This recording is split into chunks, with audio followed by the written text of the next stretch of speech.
Welcome to Live at Noon. We have an audience here this noontime who are going to hear Eric and Anthony McGriff. They're going to perform something first from the standard repertoire, I would say. This is by Pachelbel. This is the Canon in D. Gentlemen. 1, 2, ready, and...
These are the McGriff brothers. They are, as you can tell, identical twins. This is Eric, and I know that because he's wearing a ribbon so that I can keep them straight. And this is Anthony. This is you are here for your musicality, but you're also here for the message. Let's talk about the music first, though. When did you decide to play violin? When did you decide to play cello? Did it just come to you, Eric?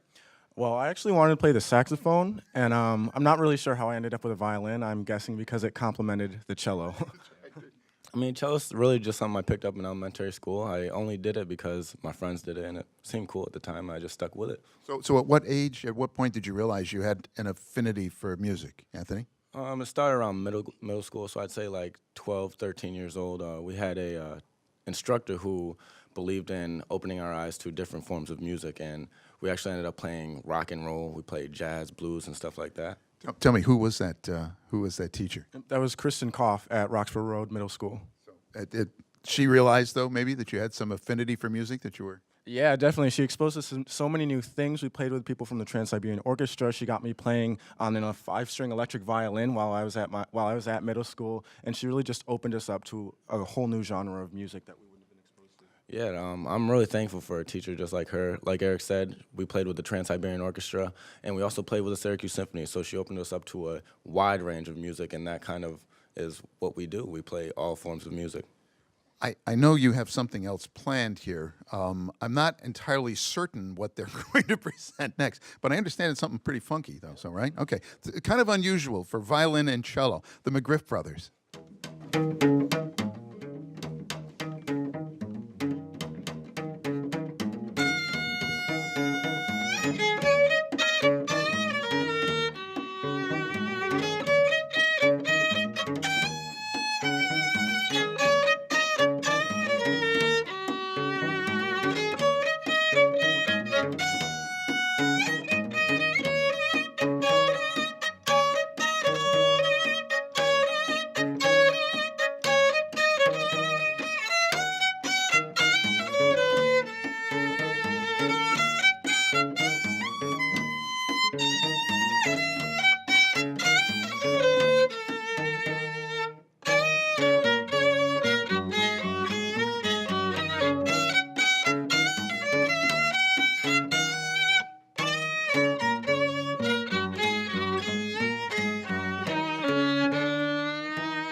I can guarantee you that Classic FM listeners have never heard "Play That Funky Music" ever before. They're wondering what was that, by the way? It was Play That Funky Music, White Boy. It's an older song. Yeah.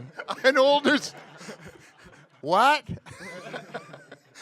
What other kinds of things do you play? What other kinds of things do you perform? You also compose too, don't you? Yeah, a little bit. A little bit. We do a little bit of composing, but a lot of what we like to do is take like top 40 songs or any song that we really hear that we like and rearrange it, make it our own, and just do our own rendition for everyone. I heard you rehearsing Adele just a little bit. Can you just do a little bit of that, or even do it for us? Start the beatboxing part. Second, 2, ready, go.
That you get to do the scat part though, don't you, Anthony? Yeah, I like to do a little beatboxing. It adds a little percussion. It makes our sound a lot more full. So. But of course, you really can't, can you? Yeah, I can't really. Not with a violin. My chin's a little busy. So, what do you like to listen to? What kinds of things? I mean, I get the impression. Yeah, it's mostly like R&B, hip hop type music. I like all types of music. Obviously, on the cello, we are exposed to a lot of classical music, so I have a great appreciation for that. But I also like a lot of R&B, hip hop, Motown, stuff like that too. Part of the reason that you're here, though, also is because of the message and that you are putting out there for folks. It's to stop violence against women, specifically men against women. How did you get started down this road? What impelled you toward that? Well, at our church, Belgrove, on Syracuse's south side, we actually got presented with the opportunity to volunteer to Stop the Violence summer camp for inner city children. And there we like to get at the root causes of structural violence. You know, a boy falls, you tell him to toughen up. A girl falls, you ask her if she's okay. You tell a boy that he can't show any emotions except for anger, and when he does get angry, he has to fight. And if he doesn't act within these stereotypes that our society puts for them, we're going to insult them, their masculinity, by calling them things that associate with them with women.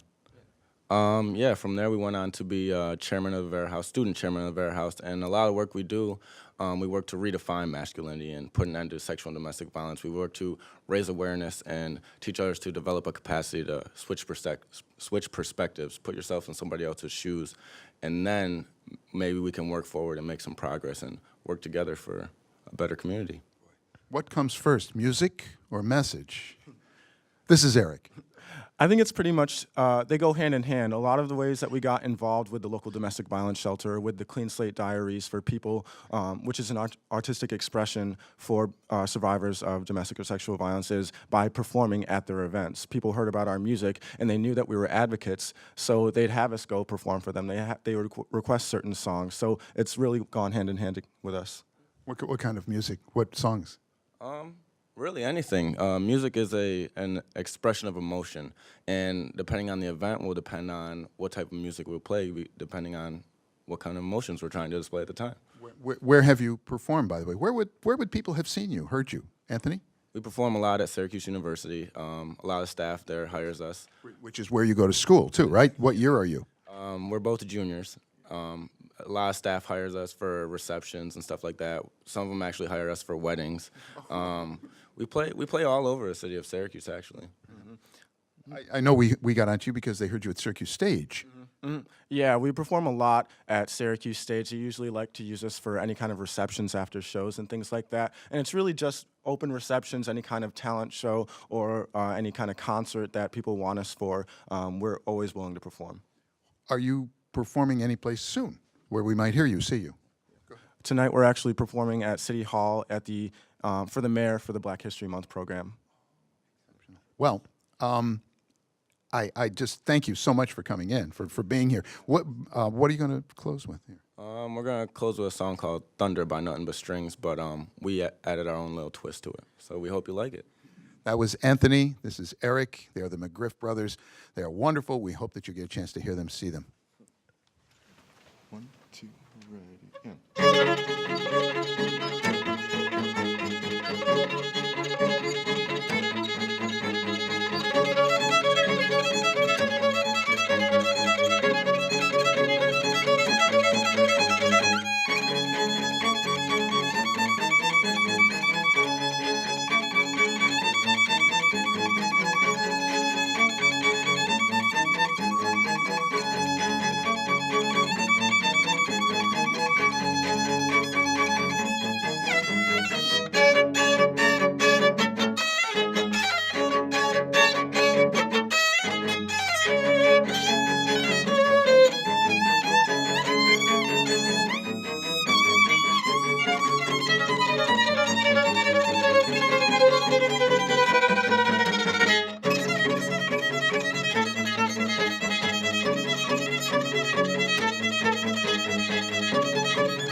Little inspiration there from The Devil Goes Down to Georgia. I heard a little bit of that going in there, too. Yeah, a little bit. Eric and Anthony McGriff, thank you so much for coming by and for being part of Live at Noon today. We really appreciate that. Let's go back into our studio. Philippe Gobert starts the noontime here at Classic FM.